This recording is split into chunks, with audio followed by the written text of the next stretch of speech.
안녕하세요. 동행가 주스터디 동점인 앵커입니다. 박사님들 어서 오십시오. 자, 오늘 비정한 마음으로 섰습니다. 자, 이 특집 동행가 뉴스터디가 오늘부터 시작이 됩니다. 대구 두 아들 마음이 질문을 주셨습니다. 이번 대장동 일당 1심 재판 결과가 나왔는데 검사가 항소를 안 해서 성남 시민들에게 3천억이 넘는 손해를 입혔다는데 자세히 설명을 부탁드립니다. 사법 리스크 전쟁이 또다시 시작이 됐습니다. 간단한 싸움이 아닌 것 같습니다. 이번 싸움은 정치적으로도 또 이재명 정부, 이 정권 차원에서도 이제 사활을 건 일들이 지금 벌어지고 있는 것 같아요. 자, 사법 리스크 1차전은 대선 직전에 조희대 대법원장이 이재명 대통령 공직선거법 관련해서 유죄 취지로 파기환송 내려보낸 게 사실 1차전이었습니다. 민주당 난리가 났죠? 대선 직전에. 예, 그래서 상당히 조희대 대법원장 탄핵부터 해서 몰아붙였습니다. 결국 재판 중지됐습니다. 그죠? 대통령 임기 동안에는. 물론 언제든 재개할 수 있다고는 하지만 현재로서는 쉽지 않은 상황. 어쨌든 민주당으로서는 이 부분을 진압을 한 거예요. 그런데 2차전이 이제 시작이 된 겁니다. 10월 31일 대장동 공범 1심 판결에서 징역 8년 중형들이 선고가 됐습니다. 그 다음으로 정진상 재판이 지금 시작되고 있고 대통령도 기소가 되어 있죠. 재판이 중지되어 있긴 하지만 퇴임 후에는 이 재판 받아야 합니다. 자, 이 와중에 지금 검찰총장이 항소 포기를 결정한 겁니다. 1심에서 이들이 유죄가 났는데 검찰 입장에서는 지금 추징금도 얼마 안 나오고 또 특가위헌법상 배임과 이해충돌방지법 무죄가 나서 당연히 항소할 걸로 봤는데 항소를 안 하고 포기를 한 겁니다. 지금 외압이 있다 없다 지금 난리가 났지요. 자, 이럴 때는요 막 복잡해요. 지금 상황이 막 항소 포기도 있고 법적으로 복잡한 이 건.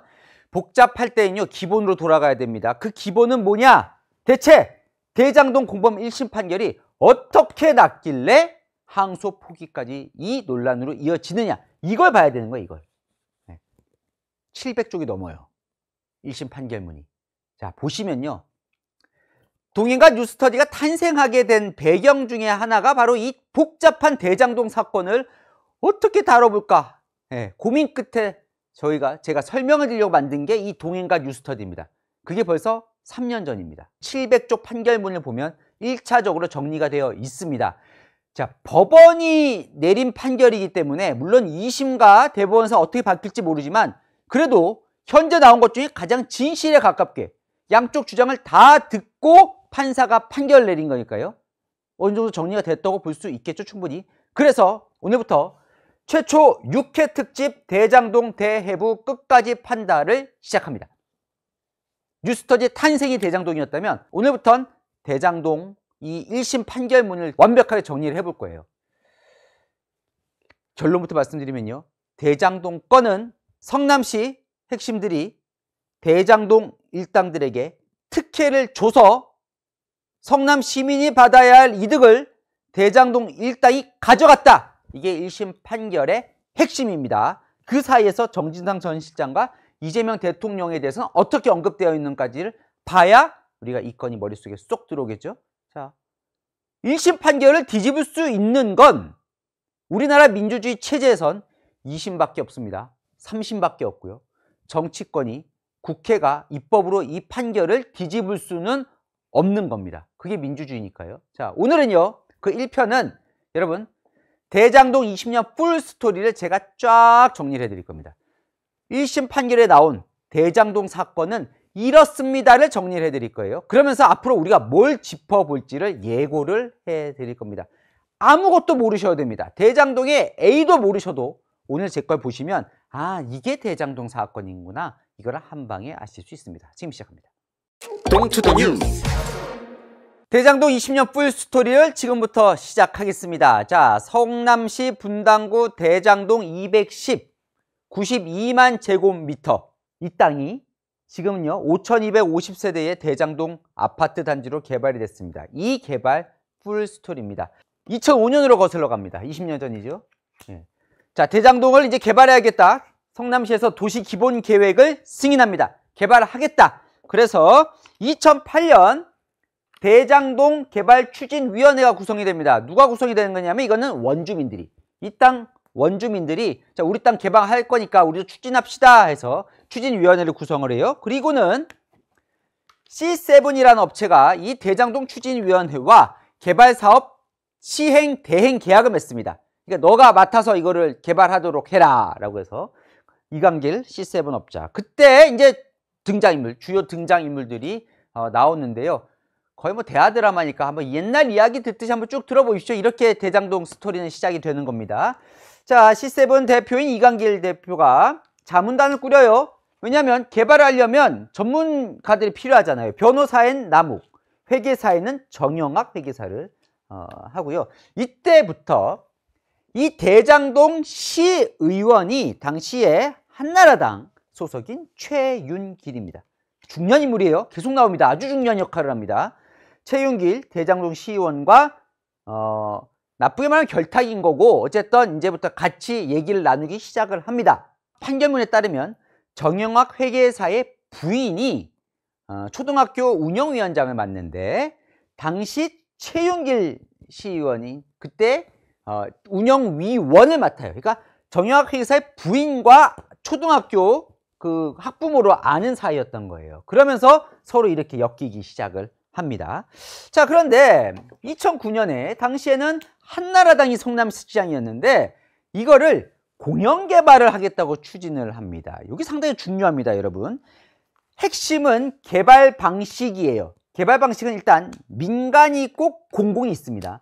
민간은 뭐냐면 이렇게 민간업자, C7 같은 민간업자가 개발하는 게 있고 아니면 공공, 성남시나 성남도시개발공사라는 공공이 주도한 개발 방식이 있어요. 당연히 C7은 뭘 원하겠어요? 이들은 이걸 원하겠죠. 자기네들이 개발해야 자기가 돈을 버니까. 두 번째, 수용 방식이 있고 환지 방식이 있습니다. 이게 또 중요해요. 뭐냐면 수용 방식은 지금 뭐예요? 이 원주민들 땅을 결국 이렇게 개발을 하는 거잖아요. 자, 수용 방식은 원주민들 땅을 다 사요. 뭐 공공이든 민간이든 사서 돈을 주고 사요. 그러면 사는 순간 원주민들은 이제 돈 받고 끝인 거죠. 그리고 그냥 개발하면 그 업체가 그걸 다 먹는 겁니다. 환지 방식은 뭐냐면 다시 땅을 받는 거예요. 무슨 말이냐면 원주민들이 자, 다 각 땅을 갖고 있어요. 그럼 개발하죠. 그만큼 개발한 후에 그 땅만큼의 돈을 보상을 받는 겁니다. 자, 수용 방식은 빠르게 진행이 돼요. 한 번에 수용 사서 바로 진행하면 그냥 끝이니까. 그냥 환지 방식은 정산을 나중에 하는 거죠. 그렇죠? 원주민들과의 정산을. 예. 근데 이 민간업자들은 C7부터 대장동 일당들은 환지 방식을 원합니다. 예. 왜냐하면 나중에 개발된 만큼 정산을 하기 때문에 더 많이 받을 수 있다고 보는 거죠. 자, 그런데 지금 한나라당에서는 성남시는 공영으로 하겠다는 거예요. 이건 뭐 환지고 수용이고 공영으로 하면 이 사람들이 들어갈 구석이 없는 거죠. 이거 반대래요. 반대하는 서한을 보내는데 안 먹혀요. 그런데 한 줄기 빛이 보입니다. 뭐냐면 2010년 6월에 성남시장 선거, 지방자치단체 선거를 하는데 이재명 성남시장이 당선이 돼요. 그런데 이재명 성남시장은 공약으로 뭘 내거냐면 대장동을 비롯한 성남의 모든 도시개발을 민영개발 우선과 성남시 주도, 대장동 도시개발 민간 참여 기회 확대로 명품도시. 지금 공영개발이라고 해서 참 큰일 났는데 민간의 길이 생긴 거예요. 그래서 이재명 성남시장이 되게 바랬던 거죠. 이들 입장에서는. 그런데 이재명 성남시장이 되자마자 말을 바꿉니다. 바로 이틀날 이거 공영으로 해야겠다 그러면서 2010년 8월, 그러니까 6월에 당선되고 8월에 주민들이 찾아가니까 돌아가신 아버님이 와도 민간 개발은 안 된다라고 공영 개발을 얘기를 합니다. 2010년 10월 공사를 설립하여 대장동 개발 사업을 공영 개발로 추진하겠다. 성남시가 추진하겠다고 합니다. 큰일 난 거죠. 지금 큰일 난 상황이에요. 자, 요때 중요한 등장인물이 나오죠. 유동규. 자, 유동규는요, 2010년 이재명 성남시장 이 선거 때 선거 운동을 돕습니다. 무슨 아파트 재건축 추진하는 쪽이었는데 여기가 이재명 성남시장 쪽과 가까워지면서 당선이 되고 인수위원회에 건설분과위원으로도 참여를 하고 취임한 이후에는 성남도시개발공단, 그때는 공사가 아니라 공단기획본부장으로 취임을 합니다. 1심 판결문에는 뭐라고 써있냐면요. 지금 저희는 다 1심 판결문에 써있는 대로 제가 설명을 드리는 겁니다. 제 마음대로 설명드리는 게 아니에요. 풀스토리를 그 700쪽 넘는 판결문을 보면 정리를 해놨어요. 자, 이재명은 유동규에게 주요 공약 이행 업무를 맡기면서 자신 또는 정진상에게 직접 보고하여 의사결정을 할 수 있도록 포괄적인 실무 권한을 부여했다. 유동규한테 많은 권한을 줬다는 거예요. 선거 때부터 알았으니까. 그리고는 2011년 3월 성남시는 고시를 내립니다. 수용 방식을 통해서 2014년 12월까지 대장동 도시개발 사업을 완료하겠다. 공영이에요? 수용이에요? 대장동 일당은 뭘 원한다고요? 민간의 환지를 원해요. 완전 다른 걸 지금 성남시장이 추진하겠다는 거죠. 난리가 나겠죠? 당연히 대장동 일당에서는 자기가 돈 벌 기회가 사라지는 겁니다. 2011년 3월 사업자 측면에 사업자 쪽에서 보면 남욱이 김만배 구세주를 처음으로 만납니다. 남욱이 위기에 처해 있어요. 게다가 남욱은 당시에 초기에 이강길로부터 조용을 거쳐서 본인이 사업권을 직접 가져온 상황이에요. 본인이 직접 대장이에요. 그러니까 이 개발을 하는 데 있어서 민간으로 가야 돈을 버는데 지금 공공의 벽에 막혀 있는 거잖아요. 그죠? 네. 게다가 지금 위기에 빠져요. 왜냐하면 이 환지 방식으로 하려고 토지를 막 사거든요. 돈이 있어요. 그럼 대출을 받잖아요. 그 대출을 갚지 못합니다. 지금 환지로 가야 되는데 이게 개발이 안 되니까 대출 연체가 쌓여요. 그럼 토지를 많이 사야 이게 지금 나중에 환지, 그러니까 개발되고 그걸로 돈을 버는데 토지 살 돈도 없는 거예요. 완전 위기에 빠져 있는 상황. 자, 남욱이 김만배와 머리를 짜서 작전을 바꿉니다. 나 돈도 없고 버티기도 힘들고 공공으로 지금 하겠다는데 이거 지금 우리가 이걸 완전히 무시할 수는 없으니 같이 하는 걸로 가자. 민관 합동으로 전략을 틉니다. 트는 이유는 뭐냐면 성남시 쪽도 지금 뭔가 답답한 상황이었거든요.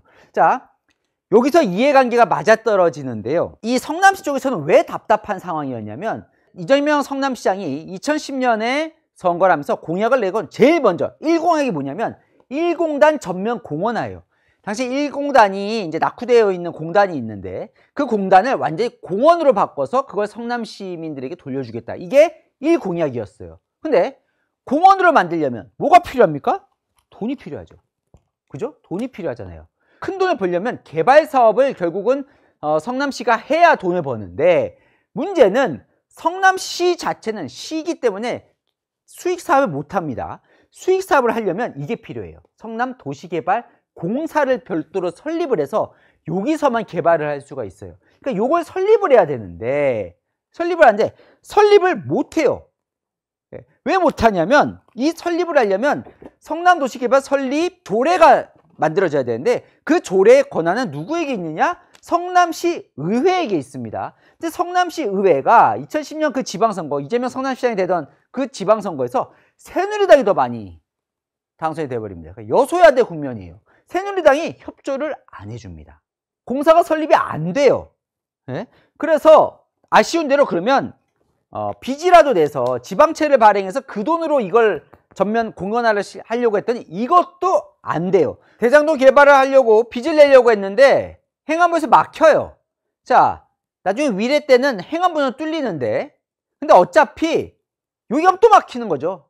시의회가 그걸 동의를 해줘야 되는 거거든요. 그러니까 결과적으로는 시의회를 뚫지 않고서는 지금 쉽지 않은 국면에 막혀 있는 거고 자 근데 이제 2012년 되니까 사실 마음이 급합니다. 이재명 시장도 지금 빨리 이걸 개발을 해야 되는데 지금 돈이 없는 상황이에요.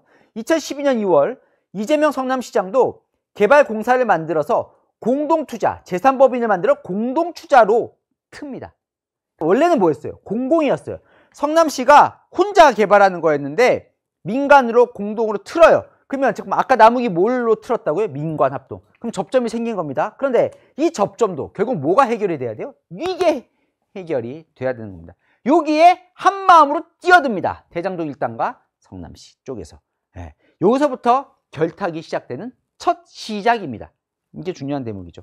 그래서 2012년 2월 왜냐면요. 2014년까지 대장동 개발을 완료하겠다는 게 원래 이재명 성남시의 계획이었어요. 왜 2014년이겠어요? 예, 임기가 4년이니까. 재선해야 되니까. 근데 재선해야 하려면 공약을 지켜야 되잖아요. 근데 지금 2년을 허송세월을 보낸 꼴이 돼버린 겁니다. 마음이 급하겠죠? 자, 2012년 2월. 유동규는 개발공사를 빨리 가서 개발을 해야 되는데 아직도 공사가 아닌 공단에서 지금 일을 하고 있는 거예요. 급한 마음에 최윤길 찾아갑니다. 최윤길은 당시에 한나라당 소속의 시의원인데 대장동 시의원 이니까 찾아간 거예요. 예, 좀 도와주십시오. 그래서요, 처음으로 만납니다. 자, 이들이요. 유동규, 남욱, 정영아. 근데 아까 말씀드렸다시피 시작 때부터 최윤길은 이미 누구와 가까워져 있다고요? 정영아. 대장동 일당과 가까워져 있는 상황이에요. 자, 이 만남에서 대장동 일당은 자신들의 요구를 하지요. 민관으로 환지 방식으로 개발을 해 주십시오. 유동규가요, 유동규 본부장이 공사 설립만 되면 내가 성남시장, 누구? 이재명 시장을 설득하겠다고 말합니다. 1심 판결에 나와 있는 거예요. 최윤길이 기뜸을 줘요, 이들에게. 야, 유동규가 핵심이야. 유동규가 하면 이재명 성남시장한테 아까 1심 판결문 적힌 거 봤죠? 이재명 성남시장 정진상으로부터 상당한 권한을 위임받았다고요. 여기가 결정권이 있어. 예, 그래서 이제 기대를 하고 만나는 거죠. 그래서부터 이 둘은 같은 배를 타고 일제히 성남시 의회에서 도시개발 공사 설립을 가는 거를 한마음으로 추진을 합니다. 2012년 5월 남욱이 SOS를 칩니다. 누구에게? 김만배에게. 자, 아까 말씀드렸다시피 김만배와의 첫 만남, 남욱이 YTN 배석준 기자랑 친했는데 당시에 머니투데이 법조팀장을 하고 있는 김만배와 배석준이 아는 관계. 배석준은 김만배와 함께 대장동 개발에도 참여해서 돈을 벌죠. 예. 거기서 이제 첫 만남 알게 된 거예요. 그러고 나서 로비를 부탁합니다. 김만배가 워낙 발이 넓다는 걸 안 거예요. 김만배가 자신의 성균관대 선배인 민주당 성남시 의원에게 도움을 요청해서 뒤집습니다. 뭘 뒤집냐면 2012년 7월 성남시 의장을 뽑는 선거가 있어요. 자, 보시면 지금 성남시의회 구성은 어떻게 되어 있죠? 새누리당이 더 많죠. 새누리당이 의장을 할 가능성이 큽니다. 지금도 국회의장 어떻게 뽑아요? 자체 경선을 통해서 한 명 뽑으면, 예, 그걸 그냥 국회 본회의에서는 그냥 그 사람으로 가는 거죠. 예, 원래 다수석을 갖고 있으니까. 우원식 의장 그렇게 된 거잖아요. 자, 새누리당 내에서 성남시 의장을 뽑는, 예, 당내 경선을 해요. 최윤길이 집니다. 다른 사람이 의장 후보로 선출이 돼요. 자, 그러면 그냥 자연스럽게 되는 게 원래 순리죠, 보통. 그런데 이걸 김만배가 뒤집습니다. 어떻게 뒤집냐? 19석이잖아요, 15석이잖아요. 예, 여기에 민주당이 통으로 최윤길입니다. 그래서 새누리당 몇 명 빼와서 이걸 뒤집어 버려요. 최윤길을 성남시 의장으로 당선시킵니다. 누가? 김만배가 민주당 로비를 해서. 예, 1차적으로 그래서 최윤길이 성남시 의장으로 돼요. 그런데 바로 이 공사가 설립이 안 됩니다. 왜냐하면 공사 설립하려면 또 표결해야 되잖아요. 또 새누리당이 많아요. 새누리당은 공사 설립에 반대예요. 심지어 더 어려운 이유가 뭐였냐면 당시에 민주당에서도 파가 나눠져 있었어요. 1심 판결문에 나온 내용이에요. 이재명 성남시장 파, 그게 김용을 포함한 이재명파. 여기는요, 지금 김만배가 로비를 했다는 이 파는 여기가 다른 파예요. 네. 그래서 여기는 도시개발공사 설립에 반대를 합니다. 민주당인데도. 이재명 파는 계속 추진을 빨리 하려고 그러고, 근데 김만배가 또 구워 삼습니다. 로비로. 그래서 이 사람과 새누리당에서 또 강모 의원, 무슨 의원에서 2명을 포섭을 해요. 그래서 2013년에 이 법안을 통과시키고, 뭐 난리가 나요. 뭐 통과 과정이 깁니다. 최윤길이 원래는 기명으로 해야 되는데 무기명 투표를 하게 하고 막, 그래서 새누리당 후보도 막 반발하고 퇴장하고 난리가 나요. 하여튼 난리가 나서 어쨌건 설립이 됩니다. 돼요. 1차 성공을 한 거예요. 누가? 성남시 유동규와 민간 일당들이. 그런데 시간이 많이 지나버렸어요. 원래는 2014년까지 대장동 개발을 완료하는 거였는데 이 공사 설립하느라고 시간 다 보낸 거죠. 자, 유동규가 남욱한테 이렇게 제안을 합니다. 대장동을 성공하려면 이재명 성남시장이 재선이 돼야 될 것 같다. 자, 왜? 2014년 6월에 선거가 또 있으니까요. 자, 2014월에 재선을 도와달라고 말합니다. 이때부터는 완전히 결탁이 됩니다. 유동규는 이걸로 이제 또 처벌을 받는데 남욱한테 돈을 받죠. 예. 그리고 하반기가 되면 유흥주점에서 접대를 받는데 그 접대에 정진상, 김용도 갔다는 거죠. 유흥주점에서 술을 먹으면 뒤로 돈은 누가 내냐? 남욱이 냅니다. 예, 이렇게 하면서 서로 이제 결탁이 시작이 되는 거예요. 그리고 2014년 4월이 되면 선거운동을 돕습니다. 선거운동 자금도 건네죠.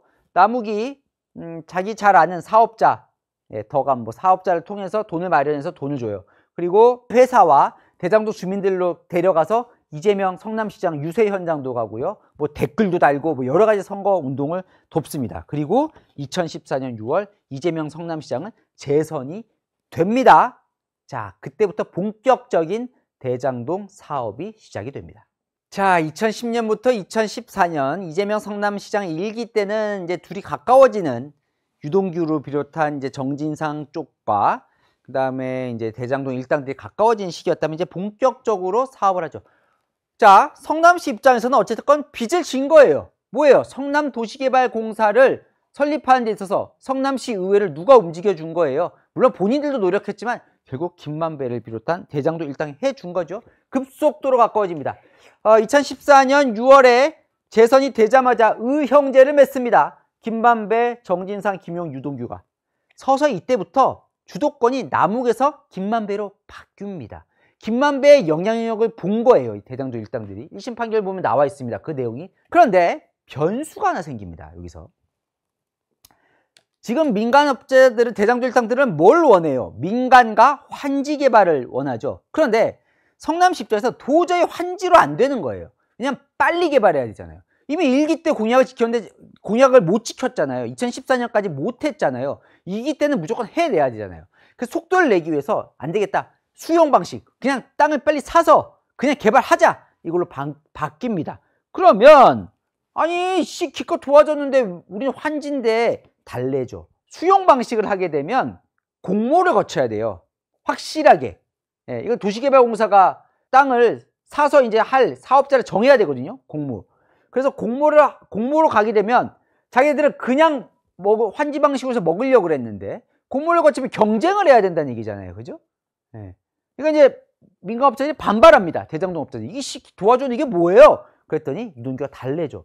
하긴 하는데 하더라도 너네가 사업자로 선정될 수밖에 없는 구조를 우리가 짜서 진행할 거야 라고 얘기를 합니다. 그 구조를 서로 짭니다.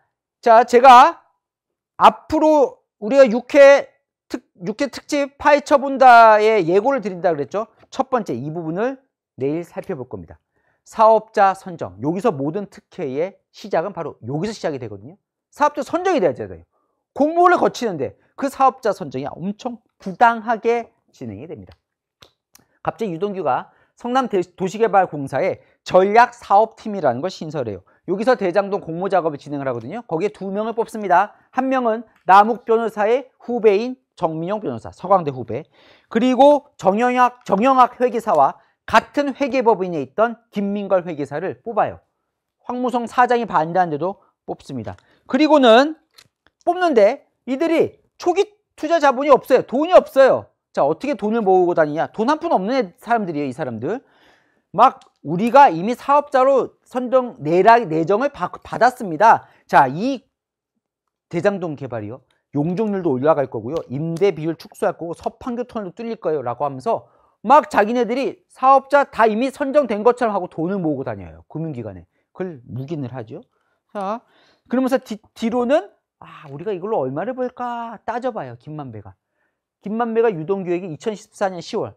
자, 이 공모 선정은 2015년 3월에 발표가 나거든요. 근데 이미 5개월 전에 이렇게 하면 우리 4천에서 5천억 벌 수 있다고 보고도 해요.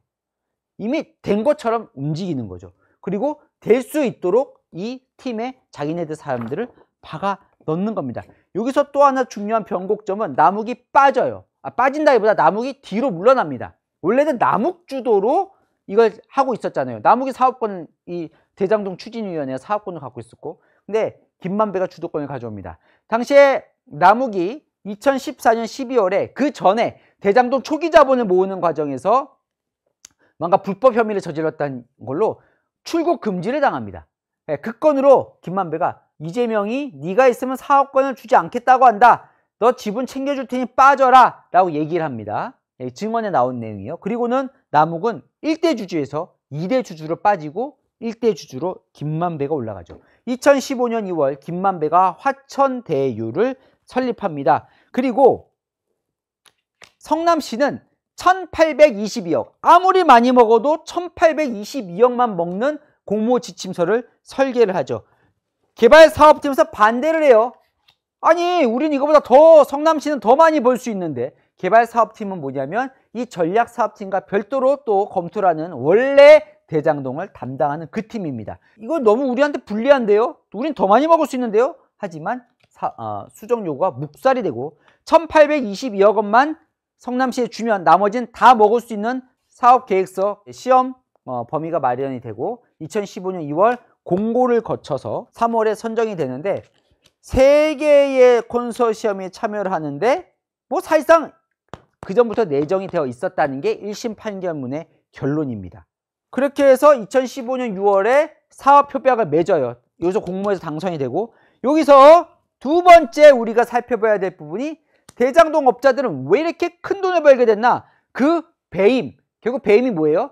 성남 시민들이 받아야 될 돈을 대장동 일당이 다 가져갔다. 대장동 개발로. 이거잖아요. 왜 성남시는 1822억밖에 안 가져가고 7천억 그 많은 돈 중에 대부분을 대장동 일당이 가져갔나? 이 이익 배분 문제, 이 부분을 두 번째로 저희가 살펴볼 겁니다. 이 과정에서 어떤 일들이 벌어졌는지. 참 700조 보면요, 정말 별의별 일들이 다 들어가 있습니다. 참 내일부터 보시면 와, 정말 기가 막힌 일들이 어마어마하게 벌어집니다. 그리고 세 번째 알아볼 부분은 바로 이 지분 부분입니다. 서로 자기들끼리 돈을 어떻게 나눠 가졌나. 자, 2015년 6월 선정되기 전 김만배는 이렇게 얘기를 합니다. 지분 49% 중에 나는 12.5%밖에 안 된다. 나머지 37.4%는 이재명 시장 측 지분이다. 1심 판결에 나와 있는 거예요. 흔히 말하는 이 대선 때 논란이 많이 됐던 그분 논란, 뭐 저수지 논란, 절반은 그분 논란이 다 여기서 시작이 되는 거죠. 이 지분 배분 부분도 판결문에 나와 있거든요. 이 부분도 제가 다뤄볼 겁니다. 결과적으로는요, 지금 2015년에 성남의뜰 화천대유가 사업권을 받죠. 아파트 개발을 합니다. 2021년에 그 개발로 번 돈을 서로 배당을 나눠 가져요. 성남시는 원래 1822억 원, 거기 좀 더해서 1830억 가져가고요. 금융기관은 32억 원을 가져가고 대장동 일당이 4054억 6991만 7811원을 가져갑니다. 그 중에 절반 거 누구 거예요? 김만배. 2천억 넘는 돈을 김만배가 벌게 되는 거죠. 정리를 해보겠습니다. 동투더 뉴스. 20년 대장동 풀스토리를 제가 정리를 한번 쫙 해드렸습니다. 박사님들 머릿속에 들어오셨습니까? 근데 여러분, 박사님들, 이번 1심 판결의 핵심 중에 하나는 뭐냐면 이재명 대통령이 그동안 얘기했던 대장동 사업은 단군 이래 가장 큰 치적이라고 한 부분은 깨진 겁니다. 왜냐? 그죠? 왜냐? 대장동 사업을 어떻게 규정한 거예요? 네. 성남시가, 그게 뭐 성남시 수뇌부라고 많이들 이제 표현이 되어 있지만, 수뇌부가 어디까지인지 이제 저희가 내일부터 더 따져볼 거고, 성남시가 대장동 일당과 부정하게 결탁을 해서 이 대장동 일당에게 특혜를 줘서 대장동 일당이 돈을 많이 번 사업이 이 대장동 개발 사업입니다. 거기에 대해서 1심 판결문은 명확하게 이 대장동 일당과 성남시의 일원이었던 유동규에게 중형을 선고한 겁니다. 그게 이 판결, 1심 판결이 정리한 대장동 개발입니다. 여기서부터 이재명 대통령에게 좀 부담이 생기는 대목이죠. 자, 구체적으로 보면 이렇습니다. 1심 판결은 이 부분을 지적하는 거예요. 뭐라고 지적하냐면, 자, 성남시가 이 대장동 개발에 있어서 엄청난 기여를 했다는 거예요. 왜? 토지 수용권도 갖고 있고 인허가권도 갖고 있어요. 이거는 성남시가 갖고 있는 권한이에요. 이 권한이 없이는 이 대장동 개발은 불가능한 겁니다. 이 두 가지의 어마어마한 권한을 갖고 있고, 심지어 지분도 절반이 넘는 50% 플러스 1주를 갖고 있어요. 근데 번 돈은 얼마? 1830억. 대장동 민간업자는 자기 돈은 없었어요. 거의 다 금융 투자 받아온 겁니다. 왜? 그냥 사업자니까. 그리고 주식도 7% 마이너스 1주밖에 없었어요. 근데 번 돈은 얼마? 4054억. 이게 어떻게 된 거냐는 거죠. 물론 대장동 일당들은 뭐라고 반박을 했었냐면, 부동산 값이 너무 올라서 원래 1800억만 줘도 우리가 많이 못 벌 줄 알았는데 그 사이 부동산 돈이 너무 많이 올라서 이렇게 우리가 많이 벌게 된 거지, 그때 당시에는 우리가 이렇게 벌 줄 몰랐다라고 이들은 주장했지만 받아들여지지 않았습니다. 왜냐하면 그 사이에 나쁘게 결탁된 건들이 너무너무 많기 때문에. 그 건에 대해서는 제가 내일부터 살펴볼 건데 증언과 서류가 다 남아 있습니다. 자, 세 가지 부분을 내일부터 살펴볼 겁니다. 왜냐하면 어떤 특혜를 줬냐, 지금 우리가 알아보고 싶은 건 뭐예요? 성남시가 이들에게 어떤 특혜를 줬냐를 지금 살펴볼 겁니다. 어떤 과정을 통해서? 사업자 선정 과정에서, 이익을 배분하는 과정에서, 지분을 나눠 가지는 과정에서 어떤 특혜가 있는지 볼 겁니다. 자, 그러면 저희가 또 알아봐야 될 부분이 뭐예요? 이게 지금 많은 사람들이 의심을 하는, 검찰이 이 2심, 이 대장동 1심 판결에 항소를 포기한 이유가 뭐냐? 그거에 대한 이제 많은 의심을 갖고 있잖아요. 예. 그 부분이 실제로 의심을 가질 만한 거냐? 아니면 아니다, 아니냐? 라는 부분을 내일부터 따져볼 거거든요. 그러면 지금 뭘 의심하는 거예요? 유동규까지는 걸려갔어요, 이번에. 그죠? 지금 성남시 수뇌부라고 할 수 있는 거는 크게 말하면 3명입니다, 3명. 유동규, 두 번째 누구예요? 정진상, 마지막 이재명 대통령. 유동규까지는 징역 8년 선고를 딱 받았어요. 그렇기 때문에 성남시와 대장동 간의 결탁이 성립이 되는 겁니다. 그 다음 지금 재판, 누구 재판이 진행되고 있어요? 정진상 재판이 진행되고 있어요. 이재명 대통령 재판은 기소는 됐는데 지금 재판이 중지되어 있는 상태예요. 요거 지금 진행이 되고 있습니다. 자, 그러면 이 1심 판결문에 정진상, 이재명 이름이 수없이 등장합니다. 이재명 대통령 이름이 300개 넘게 나와요.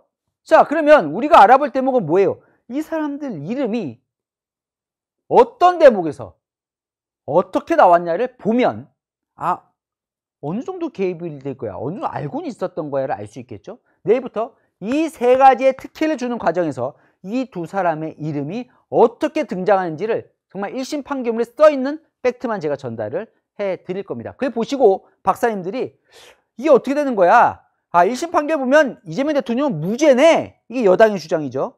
아니다, 이재명 대통령이 확실히 걸려있다 라는 게 야당의 주장이죠. 그거를 여러분들이 내일부터 보실 수 있게 될 겁니다. 20년 풀스토리 대하 드라마, 이 건에 정말 많은 일들이 물밑에서 벌어집니다. 그냥 따지고 재미만 봐도 매우 흥미롭거든요. 예, 내일부터 시작해 보겠습니다. 퀴즈 나갑니다. 최근 1심 판결이 나온 대장동 개발 비리 사건과 관련이 없는 인물. 1번 남욱, 2번 유동규, 3번 김만배, 4번 이화영. 정답 아시는 분은 밑에 댓글 남겨주시면 5분 추첨해서 선물 드리겠습니다. 대구 두 아들맘 선물 받아가셔야 됩니다. 아까 제일 처음에 대장동 이거 해달라고 하신 분이요. 예, 복잡한데 궁금한 이슈 댓글로 남겨주시면 제가 소개도 드리고 선물도 드리겠습니다. 아시죠? 평일 오후 7시 뉴스의 주말 오후 3시엔 동인가 뉴스터디. 오늘 순서 여기까지입니다. 감사합니다.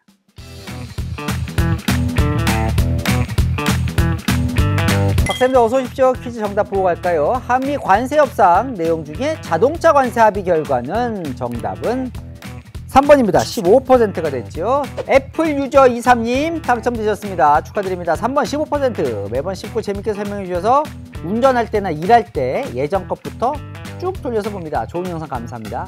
감사합니다. 예전 것도 많이 봐주십시오. 두 번째 당첨자님은요, 다이아님입니다. 아, 관세 협상 결과를 보니까 기존에 있던 일본 대비 자동차 관세 우위가 이제는 없어져서 걱정이네요. 맞습니다. 2.5% 우리가 우위에 있었는데 그게 없어지고 똑같아졌으니까요. 잘 보셨습니다. 공부 많이 하셨네요, 다이아님. 예, 감사드리고요. 세 번째, 오늘만 제발. 뭐 간절하시는데요. 오늘만 제발. 예. 팩트를 알고 나니 관세 협상의 불확실성이 해소된 것이 아니었네요. 휴. 아직 해소된 거 아닙니다. 지금 뭐 어떻게 될지 몰라요. 아직 트럼프 정부 내내 걱정을 해야 될 판입니다. 자, 축하드립니다. 네 번째, JH님 정답 3번 맞추셨고요. 뉴스님도 3번이요. 좋은 수업 감사합니다. 당첨되셨습니다. 당첨되신 분들은요, 채널A 뉴스 유튜브 채널 들어가셔서 예, 게시물 클릭하시면 어떻게 선물 받으신지 나와 있거든요. 예, 따뜻한 커피 꼭 받아가시기 바랍니다. 축하드립니다. 감사합니다.